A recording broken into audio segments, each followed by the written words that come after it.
Good morning to everyone. Class 10 subject English lesson for the tale of बिश्नोईज बिश्नोइयों की कहानी tell it mean story. इसके हमने 3 paragraphs पहले पढ़ लिए थे। इम्पोर्टेंट मीनिंग्स आपने पढ़े होंगे, याद किए होंगे। नेक्स्ट हम पैराग्राफ से हम पढ़ेंगे बट ए सेंचुरीज पास्ट, किंतु कई शताब्दियाँ व्यतीत हो गई। The large herd of cattle began to affect the vegetation. The large herds हैं ग्रुप ऑफ एनिमल्स या झुंड हम कह सकते हैं इसको। Herds of cattle began to affect the vegetation वनस्पति। कई शताब्दियाँ व्यतीत हो गई और मवेशियों के झुंड ने वनस्पति को प्रभावित करना आरंभ कर दिया। The seedlings and sapling were grazed down. तो छोटे पौधे थे, सीडलिंग छोटे पौधे, सैपलिंग अर्ध विकसित, उन पौधों को चढ़ लिया गया था। And had a little chance to grow, और उनके बढ़ने के भी बहुत कम चांस थे, कम अवसर थे। इनवेडर्स जो आक्रमणकारी थे, अतिक्रमणकारी थे, एंड द ट्राइबल भील्स, और वहाँ के जो आदिवासी भील थे, found less and less to sustain themselves, उनको अपने आप को, अपना अस्तित्व बनाए रखना बहुत मुश्किल लगा।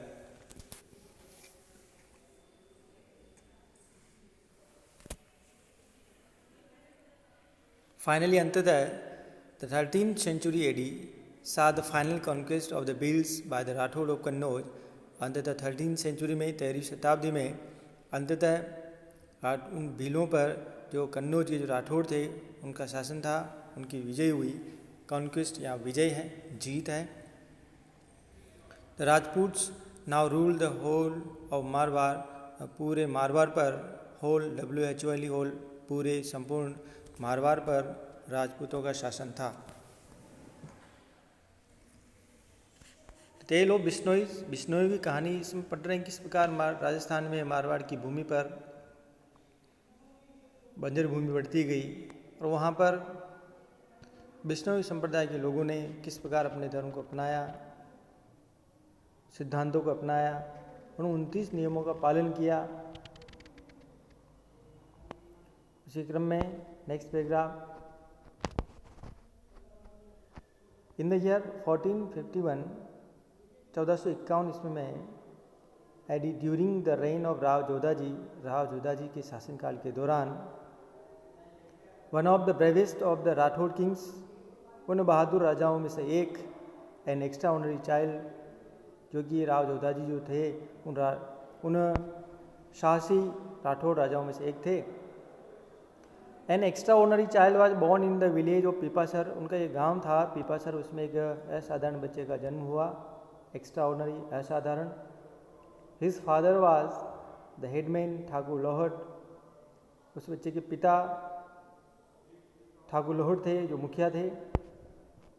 एंड हिज मदर वाज हंसा देवी, उनका माता का नाम हंसा देवी था। The boy was called Jambaji, वो बच्चा जो है जाम्बाजी नाम से जाना गया। एज ए लिटिल बॉय, छोटे से बच्चे के रूप में, he was given the task of looking after his father's large hertz of kettle and sheep. जब वो बच्चा छोटा था तो उसे कार्य दिया गया, he was given the task work, कार्य दिया गया of look after fizzle verb है, देखभाल करना। तो उसे देखभाल करने का कार्य दिया गया, और किसी देखभाल कर रहा है? His father's large herd of kettle and sheeps, मवेशियों और भेड़ों का जो झुंड था उनके पिताजी का, उनकी देखभाल करने का कार्य उसे दिया गया। It was great fun to take animals out grazing, ये बड़े आनंद का कार्य था जाम्बाजी के लिए, उन जानवरों को चरने के लिए बाहर ले जाना। Animals out grazing, graze it mean चरना। Lie in the shade of a khejri tree, खेजड़ी के पेड़ की छाया में लेटना, शेड छाया, लाई लेटना। And watch the hertz of blackbuck, काले हिरणों के झुंड को देखना। जाम्बाजी वाज फैसिनेटेड, जाम्बाजी बहुत आकर्षित हुए। बाय द लीथ सुंदर चाल से, lithe grace of his handsome antelope, of this handsome antelope, सुंदर बारहसिंगा की सुंदर चाल को देख करके लिए बहुत मोहित हुए। एंटीलॉप बारहसिंगा। एंड थॉट दैट, वो सोचा कि there was no sight more enthralling interesting, आकर्षक हम कह सकते हैं, कि इतना कोई दृश्य आकर्षक नहीं हो सकता जितना कि यह दृश्य है। Then a fight between two well ground stags नर हिरण, दो पूर्ण वयस्क नर हिरणों के बीच की जो फाइटिंग है, लड़ाई है, उस दृश्य से अन्य कोई दृश्य जो है उनको इतना अधिक आकर्षक नहीं लगा था।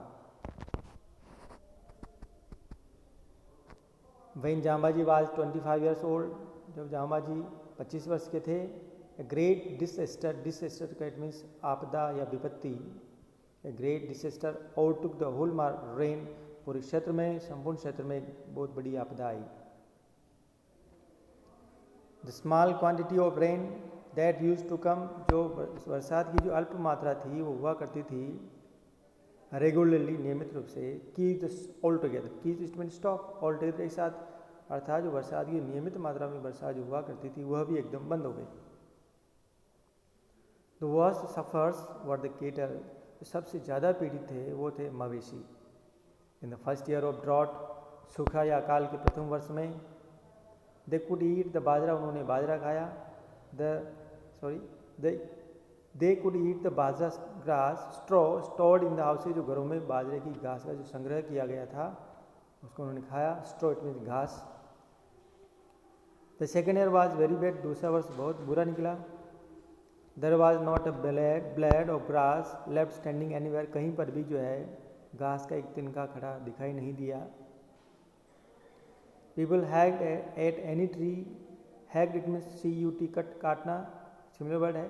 People hacked at any trees they could find, लोगों को जहाँ कहीं भी पेड़ नज़र आया उसको उन्होंने काटा। And fed the animals on the leaves, उन पेड़ों की टहनियों पत्तियों को उनको जानवरों को खिलाया। बट किंतु even so there was not enough browse for all the hungry animals, किंतु ये इतने भूखे जानवरों के लिए पर्याप्त चारा नहीं था। ब्राउज इट मीन ग्रास, चारा। And the drought continued for 8 consecutive years, और वह ड्राउट जो सूखा था, वह अकाल जो था वो निरंतर 8 वर्षों तक चला। कंटिन्यू, निरंतर 8 वर्षों तक चला। आज हमने 3 पैराग्राफ्स और देखे हैं। इन पैराग्राफ्स में जो डार्क ब्लैक वर्ड्स लिखे, इन्वेडर्स अतिक्रमणकारी, कॉन्क्वेस्ट विजय, जीत, लीथ हम ये वर्ड आया है, शान से चलना। फिर हम देख रहे हैं एंथ्रोलिंग अट्रैक्टिव, आकर्षक, फिर डिसेस्टर आपदा या विपत्ति, ड्रोट या सूखा या अकाल, हैग्ड काटना, भी सेकंड है हैग्ड, ब्राउज इट मीन चारा, और कंसेक्यूटिव इट मीन्स कंटिन्यू, लगातार, नियमित। इस प्रकार 3 पैराग्राफ्स का आप सभी भैया बहन ट्रांसलेट करेंगे, इम्पोर्टेंट मीनिंग्स को वर्कबुक में लिखेंगे, अनुवाद लिखेंगे और ट्रांसलेट करने का प्रयास करेंगे, जिससे कि टेक्सचुअल क्वेश्चन जो हैं उनके आंसर्स तलाशने में, लिखने में आसानी रहेगी। हम नेक्स्ट ऑनलाइन क्लास में ट्रांसलेट करके पढ़ेंगे। Thank you.